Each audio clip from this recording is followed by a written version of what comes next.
2026 நிச்சயம் அதிமுக ஆட்சி அமைக்கும் என அக்கட்சியின் தலைமை நிலைய செயலாளர் வேலுமணி தெரிவித்துள்ளார். இதுகுறித்து கன்னியாகுமரி மேற்கு மாவட்ட அதிமுக கள ஆய்வுக் கூட்டத்தில் அவர் பேசியதை சூப்பர் பைட்ஸ் பகுதியில் தற்போது பார்க்கலாம். 2006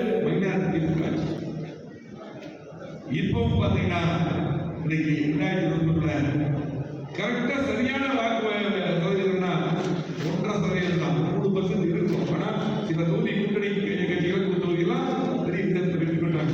அதெல்லாம் கணக்கு பண்ணும்போது 1.5% யாரும் திமுகவை விரும்பி வாக்களிக்கிறாங்க. அதிமுக கண்டிப்பாக மிகப்பெரிய வெற்றியை 2020 எந்த ஒரு தேர்தலும் திமுக வென்றால்